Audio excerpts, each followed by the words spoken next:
पाडवी जी, दिलीप नायक जी, बापू चावरे जी, प्रतिभा जी, हमारे कैंडिडेट्स केसी पाडवी जी, पाटिल जी, श्रीश नायक जी, किरण ताडवी जी, प्रवीण बापू चावड़े जी, राजेंद्र गावित जी, बुधिया पवार जी, स्टेज पे India alliance के नेता, भाइयों और बहनों, कांग्रेस पार्टी के हमारे प्यारे कार्यकर्ता, अलायंस बब्बर शेर, कांग्रेस पार्टी के बब्बर शेर,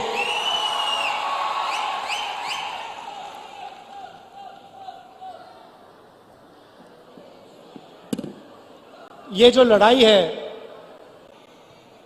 ये विचारधारा की लड़ाई है।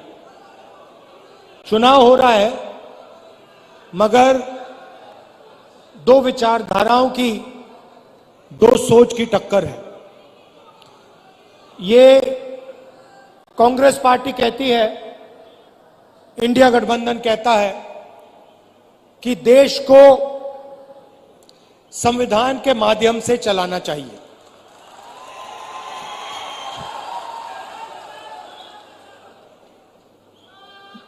प्रधानमंत्री जी कहते हैं कि मैं संविधान को पब्लिक मीटिंग में दिखाता हूं और संविधान खाली है। संविधान उनके लिए खाली है क्योंकि उन्होंने ये संविधान जिंदगी में पढ़ा नहीं है। उनको कोई आइडिया नहीं कि इस किताब के अंदर क्या लिखा हुआ है। इसीलिए प्रधानमंत्री जी के लिए यह संविधान खाली है। वो कहते हैं कि लाल रंग का संविधान राहुल गांधी दिखाता है। देखिए इस पर क्या रंग है, नीला है, लाल है, हमें कोई फर्क नहीं पड़ता। इसके अंदर जो लिखा है उसकी हम रक्षा करते हैं, उसके लिए हम जान देने को तैयार हैं। तो एक तरफ कांग्रेस पार्टी, इंडिया गठबंधन जो संविधान की रक्षा कर रही है, मैं आपसे पूछना चाहता हूं, और आदिवासी भाई और बहन इस बात को सबसे अच्छा समझेंगे। आज हमने यहां बिरसा मुंडा जी, भैया थोड़ा सामने से हटिए, थोड़ा सामने से हटिए। ये आज हमने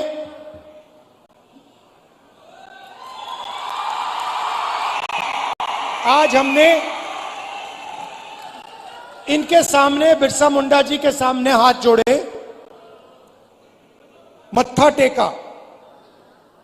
मैं आपसे पूछना चाहता हूं, क्या बिरसा मुंडा जी की सोच इसमें नहीं है?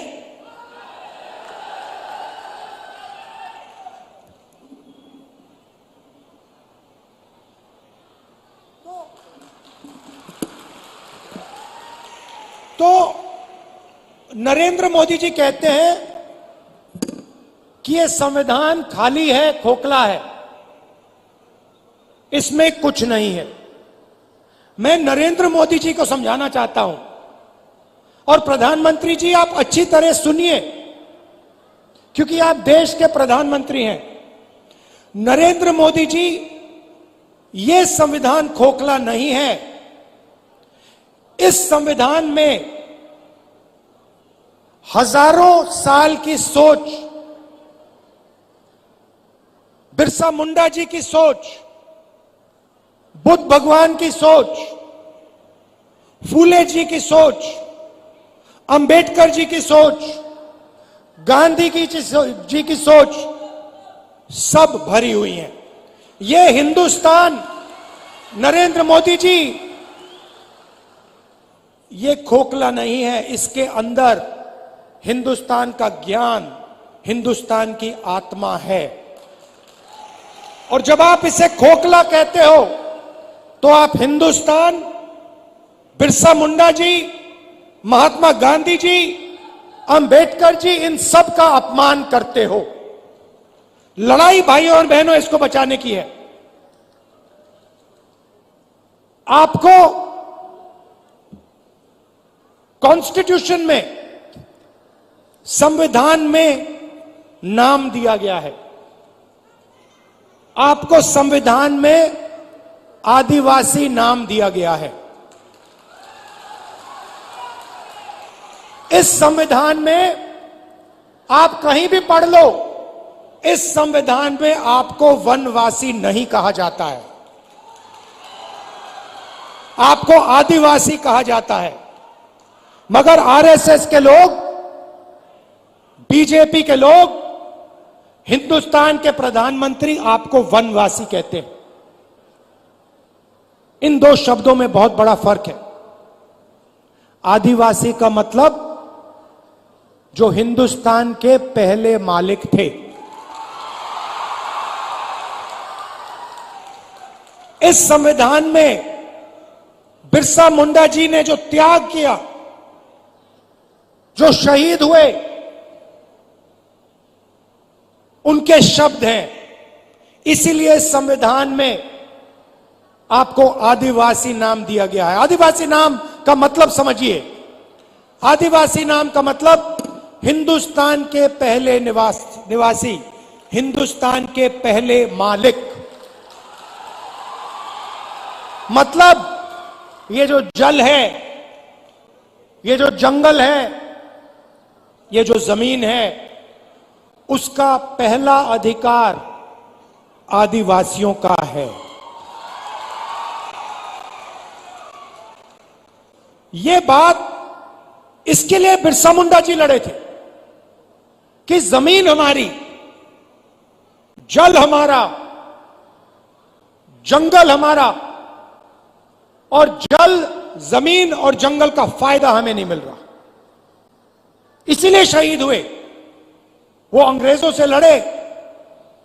आज वही सोच लेकर नरेंद्र मोदी, आरएसएस और बीजेपी घूम रही है। वो कहते हैं आप वनवासी हो। वनवासी का मतलब आप जंगल में रहते हो। वनवासी का मतलब आपको ना जल पर, ना जंगल पर, ना जमीन पर अधिकार होना चाहिए। वो आपसे अधिकार छीनते हैं। आपको कहते हैं आप वनवासी हो, और फिर पूरे देश में जंगल काटने का काम करते हैं, आपकी जमीन छीनने का काम करते हैं। पैसा कानून कौन लाया? जमीन अधिकरण बिल कौन लाया? न्यामगिरी में कौन लड़ा? कांग्रेस पार्टी लड़ी, इंडिया गठबंधन के लोग लड़े। जमीन अधिकरण बिल से आपकी जमीन की रक्षा, पैसा कानून से, ट्राइबल राइट्स एक्ट से जंगल, जल, जमीन का अधिकार आपको। यह काम हमने किए हैं। और जैसे ही बीजेपी की सरकार आती है, काम शुरू कर देते हैं। आपकी जमीन छीनते हैं, अरबपतियों को पकड़ा देते हैं, आपका जल ले जाते हैं, आपका जंगल ले जाते हैं, और आपको कहते हैं भैया आप वनवासी हो। मैं आपसे सवाल पूछना चाहता हूं, आप वनवासी हो, आस्ते आस्ते आस्ते आस्ते सब जंगल जा रहा है।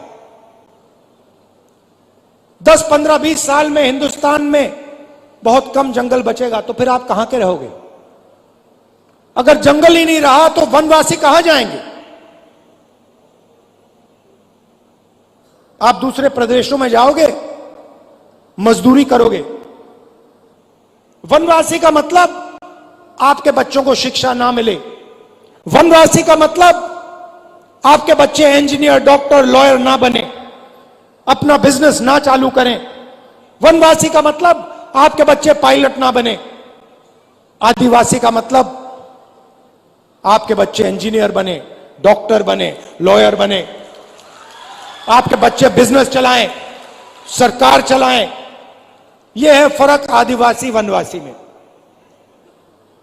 अब दूसरी बात आपको बताना चाहता हूं, और इस बात को आप दिल में रखिए। हिंदुस्तान में आदिवासियों की 8% आबादी है। अगर आप 100 लोग चुनो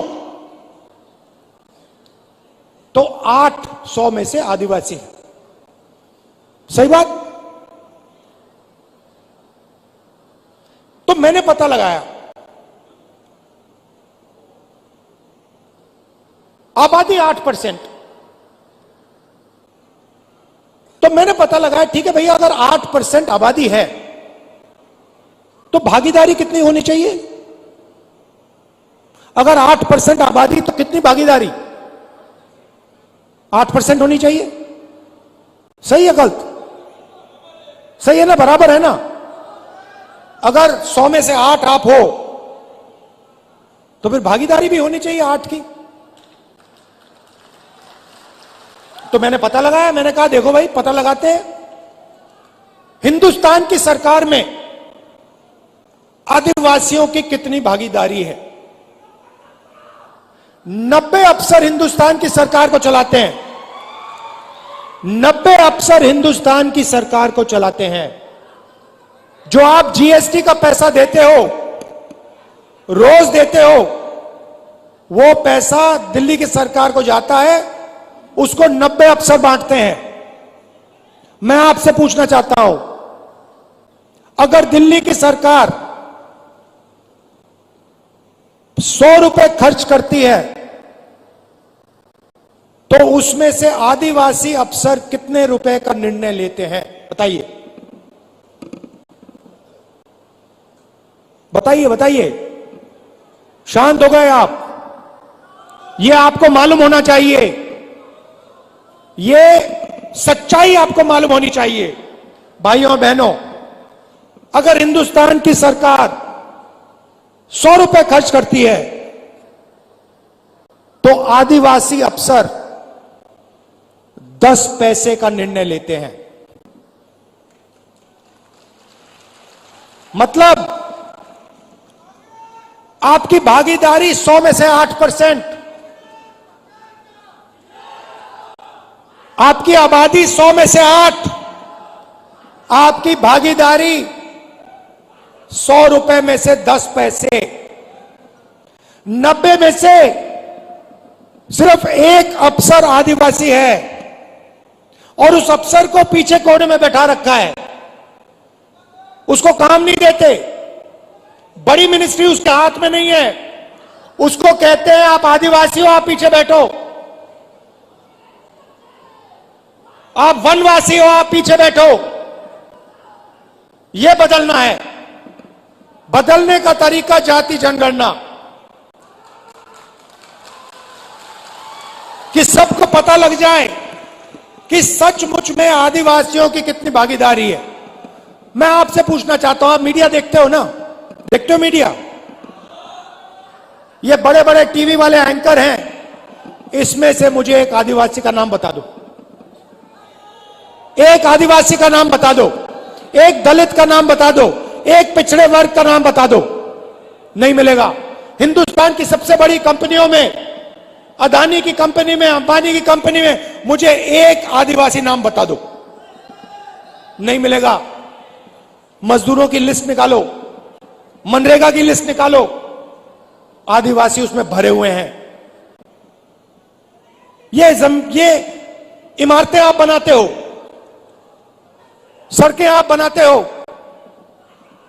खून पसीना आप देते हो, मगर हिंदुस्तान में आपको भागीदारी नहीं मिलती है। यह सच्चाई है। इस सच्चाई को स्वीकार करना ही पड़ेगा।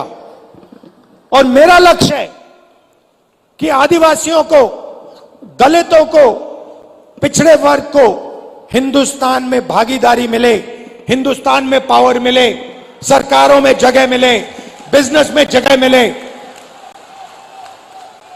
यह फर्क है आदिवासी में, वनवासी में।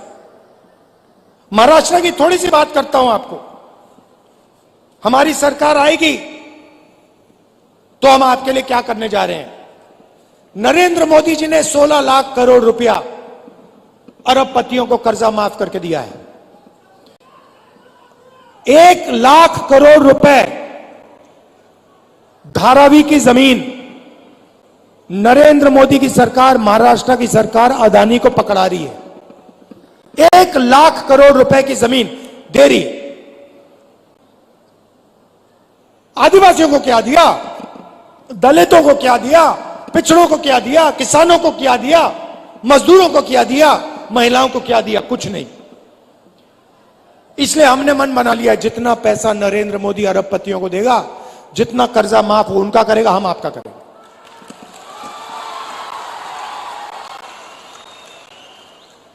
तो सबसे पहला काम, महालक्ष्मी योजना, अच्छी तरह सुनिए, ये आदिवासी बहनें जो आई हैं, आपके बैंक अकाउंट में हर महीने 1 तारीख को खटाखट खटाखट खटाखट 3,000 रुपए अंदर आप जगेंगी, बैंक अकाउंट में देखेंगी। और महाराष्ट्र की सरकार, कांग्रेस पार्टी की सरकार, इंडिया गठबंधन की सरकार ने सुबह ही आपके बैंक अकाउंट में 3,000 रुपए डाल दिए होंगे। उसके बाद आप कहेंगे चलो मार्केट जाती हैं, चलो मार्केट चलें। आप जब बस में मार्केट जाएंगी, आपको पता लगेगा कि कांग्रेस पार्टी की सरकार ने महिलाओं के लिए बस का टिकट फ्री में कर दिया है। आप बैठेंगी, कोई आपसे पैसा नहीं मांगेगा, आप बिना पैसे दिए बैंक जाएंगी, 3,000 रुपए बैंक अकाउंट से निकालेंगी और वापस आ जाएंगी। और जब भी आपको बस की जरूरत पड़ेगी, महाराष्ट्र में आपको कहीं भी जाना हो, महाराष्ट्र की महिलाओं से 1 रुपया नहीं लिया जाएगा। अब किसान कहेंगे, राहुल जी आपने महिलाओं को 3,000 रुपए दे दिए, इंडिया गठबंधन की सरकार ने महिलाओं को 3,000 रुपए दे दिए, हर महीने जनवरी, फरवरी, मार्च महिलाओं के बैंक अकाउंट में आ जाता है, फ्री में बस में घूमती हैं, हमारा क्या होगा? सब किसान कहेंगे। मैं उनको कहना चाहता हूं, 3 लाख रुपए तक का कर्जा आपका माफ होगा। और जब आप धान, सोयाबीन, कपास बेचोगे तो आपको सही दाम, minimum support price Congress party की, इंडिया गठबंधन की सरकार देगी। जाति जनगणना की मैंने बात कर दी। हम महाराष्ट्र में जाति जनगणना कराएंगे और पता लगाएंगे कि आदिवासियों की कितनी भागीदारी है संस्थाओं में, सरकार में, ब्यूरोक्रेसी में। आदिवासी, दलित, पिछड़े वर्ग के कितने लोग हैं। पार्लियामेंट में मैंने कह दिया है, लोकसभा में नरेंद्र मोदी के सामने, कांग्रेस पार्टी की सरकार जाति जनगणना करेगी और ये जो 50% का आपने रिजर्वेशन पे दीवार लगा रखी है, इसको हम तोड़ के उड़ा के फेंक देंगे। रिजर्वेशन को हम 50% से आगे ले जाएंगे। लोकसभा में मैंने बोला है, ये वायदा मैं आपसे कर रहा हूं, जाति जनगणना और 50% की दीवार कांग्रेस पार्टी की सरकार दिल्ली में तोड़ेगी, महाराष्ट्र की सरकार यहां तोड़ेगी। जाति जनगणना हम करके दिखाएंगे। सबसे ज्यादा कष्ट गरीबों को इलाज से होता है। गरीब किसान को दिल का ऑपरेशन करना हो, पेट का ऑपरेशन करना हो, किसी को कैंसर हो जाता है, कैंसर का इलाज करना होता है, तो गरीब किसान कर्ज में डूब जाता है, आत्महत्या कर लेता है। इसलिए आपकी नई सरकार, इंडिया गठबंधन की सरकार, महाराष्ट्र में सबको 25 लाख रुपए तक का बीमा देने जा रही है।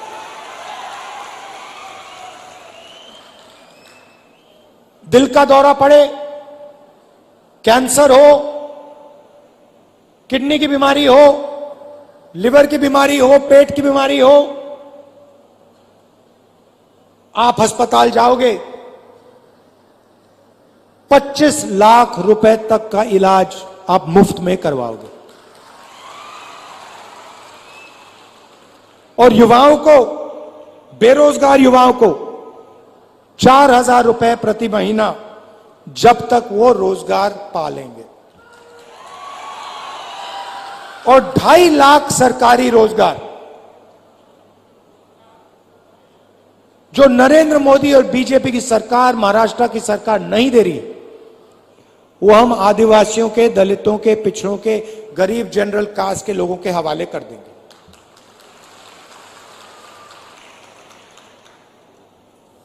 महाराष्ट्र की सरकार आपके जो प्रोजेक्ट्स हैं, जो महाराष्ट्र को रोजगार देने वाले प्रोजेक्ट्स हैं, उनको दूसरे प्रदेशों में भेजती है और आपके लोग मजदूरी दूसरे प्रदेशों में जाके करते हैं। उदाहरण देता हूं, वेदांता और फॉक्सकॉन का सेमीकंडक्टर प्लांट, जिससे महाराष्ट्र के युवाओं को 10,000 रोजगार मिलते, 1.5 लाख करोड़ रुपए का प्लांट है, यह उन्होंने महाराष्ट्र से छीनकर गुजरात भेज दिया। टाटा एयरबस का मैन्युफैक्चरिंग यूनिट, 10,000 रोजगार, 1.8 लाख करोड़ का प्रोजेक्ट है, यह महाराष्ट्र की सरकार ने गुजरात भेज दिया। आईफोन बनाने का प्लांट, 2 लाख करोड़ रुपए का प्लांट, 75,000 युवाओं को रोजगार मिलता, यह उन्होंने महाराष्ट्र से छीनकर गुजरात भिजवा दिया। ड्रग पार्क, 80,000 लोगों को रोजगार मिलता, छीन के गुजरात पहुंचा दिया। गेल पेट्रोकेमिकल प्लांट प्रोजेक्ट, 60,000 करोड़ का प्रोजेक्ट था, 21,000 युवाओं को रोजगार मिलता, यह उन्होंने आपसे छीन के दूसरे प्रदेश में भिजवा दिया। अगर हम सब रोजगार मिला दें तो महाराष्ट्र से बीजेपी की सरकार ने 5 लाख रोजगार छीनकर दूसरे प्रदेशों में भिजवा दिए हैं। इसीलिए आपको यहां रोजगार नहीं मिलता है, इसीलिए यहां आपको बेरोजगार बना दिया गया है। यह काम इंडिया गठबंधन और कांग्रेस पार्टी की सरकार नहीं करेगी। महाराष्ट्र के प्रोजेक्ट्स महाराष्ट्र में रहेंगे, गुजरात के प्रोजेक्ट्स गुजरात में रहेंगे। हम ये नहीं चाहते कि आपके सारे के सारे प्रोजेक्ट्स यहां से छीनकर दूसरे प्रदेशों में भेजे जाएं और आदिवासी युवा जाकर बंधुआ मजदूर बने गुजरात में, दूसरे प्रदेशों में। हम चाहते हैं कि आपको महाराष्ट्र में रोजगार मिले, सही रोजगार मिले, इज्जत का रोजगार मिले। इसीलिए हम चुनाव लड़ रहे हैं, इसीलिए हम यहां अपनी सरकार बनाना चाह रहे हैं। याद रखिए, मेन लड़ाई, सच्ची लड़ाई संविधान की है। आपको जो भी मिला, जमीन, जल, जंगल, शिक्षा, स्वास्थ्य, रोजगार, जो भी मिलता है, मनरेगा, भोजन का अधिकार, ये सब इस किताब ने दिए हैं। और इस किताब के अंदर पवित्र सोच है, बिरसा मुंडा जी की सोच है, महात्मा गांधी की सोच है, अंबेडकर जी की सोच है, बुद्ध भगवान की सोच है। और जब नरेंद्र मोदी कहते हैं कि यह संविधान खोखला है, इसके अंदर कुछ नहीं है, तो वो बिरसा मुंडा जी का अपमान करते हैं, बुद्ध भगवान का अपमान करते हैं, महात्मा गांधी, अंबेडकर जी का अपमान करते हैं, फूले जी का अपमान करते हैं। भाइयों और बहनों, आरएसएस इसके खिलाफ है, बीजेपी इसके खिलाफ है। इसलिए वो आपको वनवासी कहते हैं, इसलिए वो आपकी जमीन छीनते हैं, इसलिए जल, जंगल, जमीन का फायदा आपको नहीं देते। हम इसकी रक्षा करते हैं और रक्षा करते जाएंगे। आपको आपका अधिकार हम आपको दिलवाएंगे, क्योंकि आप आदिवासी हो। आप सबका मैं दिल से धन्यवाद करता हूं। दूर दूर से आप आए, कष्ट उठाया, आपने इतने प्यार से मेरी बात सुनी, इसके लिए मैं आपको दिल से धन्यवाद करता हूं। नमस्कार, जय हिंद। राहुल जी, बहुत बहुत धन्यवाद।